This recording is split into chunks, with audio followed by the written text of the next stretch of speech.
Time.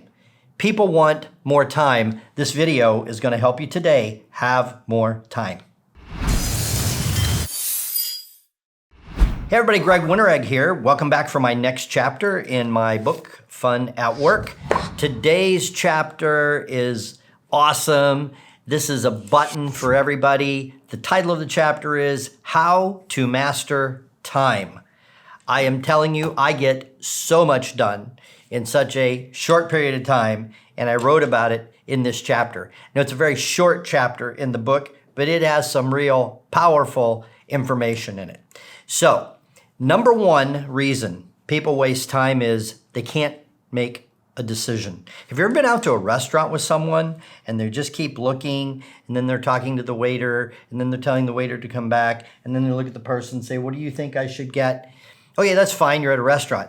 If you're making business decisions, taking that much time to make a business decision, you're gonna get crushed by your competition. And I understand it's an important decision. It's a lot of money. I need to think about it. I never make a snap decision. What if I make the wrong decision? And so you're gathering data, and you're calling your broker, and you're calling your accountant, and you're gathering more data, and you're talking, to your advisors, and it's just like months and months, and your competition is just gonna blow you away. Let's apply this to hiring.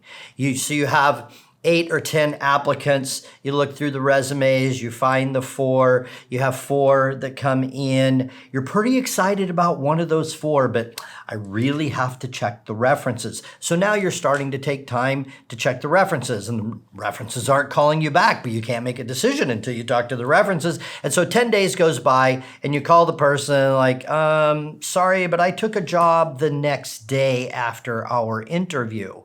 Okay, so they didn't talk to references.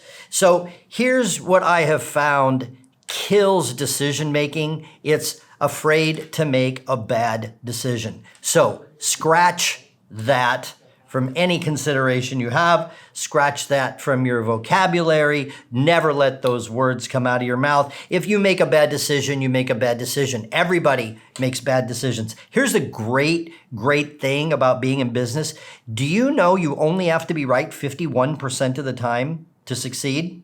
If you're right 48% of the time and wrong 52% of the time, then you still could make it. It would be a little crazy. But here's the thing. Scratch perfection from your universe. You just can't be perfect.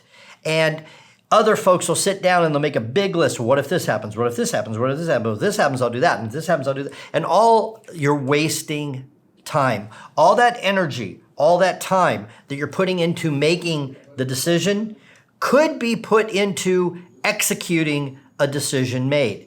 And usually, if this is going to take you weeks and in some cases months, you could have made a bad decision, recognize it as a bad decision, made the correct decision, and be rocking and rolling while you're sitting around losing sleep, worrying, and asking other people for advice. So, number one waster of time is lack of being able to make a decision. So, my advice is you decide.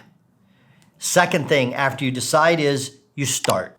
So you have to start. Let me tell you the difference between Tom Brady and Aaron Rodgers and Drew Brees and the NFL quarterbacks that really make tons of millions of dollars a year and somebody who sits on the bench or can't make it off the practice squad. It's the ability to recognize the situation, make a decision, and throw the football. Brady, Brees, Rodgers, they get the ball out of their hands in like 2 or 2.5 seconds. Other people are running around in the pocket and they get sacked. So you have to be able to decide and then act and make a decision and be willing to throw an interception. That's the only way it's going to work. So you have to make a decision, and then you start immediately. You start as fast as you can.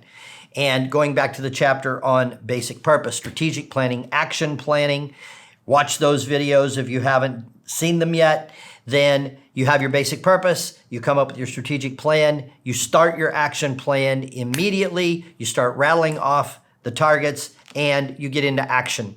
This way, if it's not working out, you can quickly adjust different strategic plan, different action steps, and you're going to keep rocking and rolling. Because I am here to tell you, I feel so much better when I'm doing something than when I'm sitting around thinking about doing something. If I'm out doing something, I at least feel like I'm going in the right direction. Even if the direction is wrong, I can identify that quickly with the results, watch the results chapter, and quickly adjust.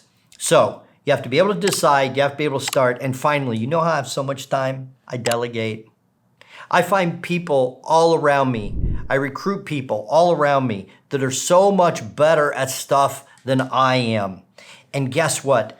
They love working for me because I challenge them, I give them games, I tell them, look, you have this special skill, I need your skill for this basic purpose on this project, I need your help. I recruit people all the time. So the ideal for me is to make a decision, get started with the action plan, and immediately delegate. If there's 10 steps on the action plan, immediately delegate 8 of them. That gives me now time to do my 2 steps and go out and create more ideas on the other projects that I'm running.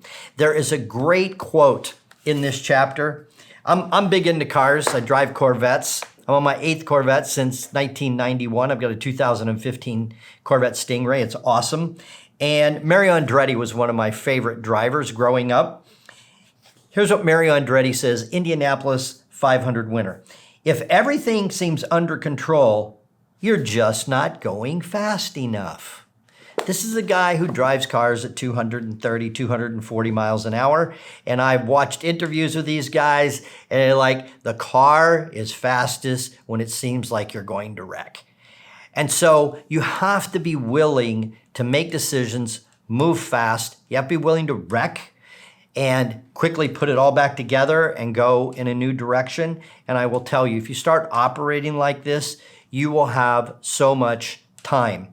I'm going to have Abby put some video links on. I have a system how I manage all of my stuff. It's using the Remarkable Notepad, which is a digital notepad, and a tool analog system that I just absolutely love. So I'm going to have her put some links here or there or wherever. And this is how I always have time to get all of my projects done. So the final word here is you really can master time. You need to decide, then you need to start, and you need to delegate and use my time management system. I think you're really going to love it. So hope this has been helpful, and I'll see you next week for the next chapter.